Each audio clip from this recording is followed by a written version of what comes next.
Did you like Beethoven? Couldn't really say. I'm gonna play you some.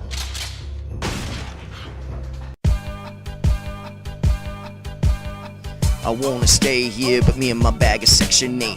You didn't order the side of trouble on your plate, and I know that my business will follow me wherever it is I go. I've become comfortable calling no one friend and where I lay home. Contract fees, royalties, got time and cash to burn. Utilizing my skills, all the techniques I've learned. Judge, jury, and execution, a mission simple, straightforward. Logic and investigation, gory scenes are all made to order of execution with prejudice.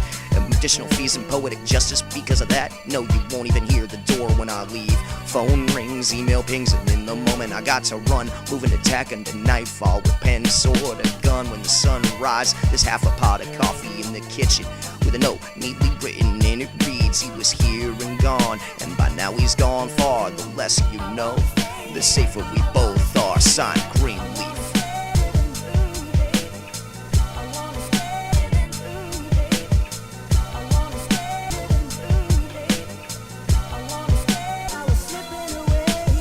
The space he slept in was left relatively neat. A couple roaches and filters, an ashtray from rest and retreat. The blanket they provided was folded nice and orderly. The deodorant and cologne hung in the air. He made a point to be a welcome and a warm guest. This was someone else's home that was kind enough to roof him in from rain. The tired bones from running after evil found rest in your kindness. Minus the worry, his male presence put you in a position defenseless. Your cat seemed to like him. For the most part he was quiet, but by the words on the wind he stood in righteous defiance. He was a killer street thug, dripping with wet work, but no doubt in heart and mind. Any man that fell to him was an equal to a mouse. The way he wrote and cleaned behind himself, even left half of the coffee. One could believe that he was sweeter than toffee, and it read that he was here and gone, and by now he is gone far. The less you know, the safer we both are. Signed, Greenleaf.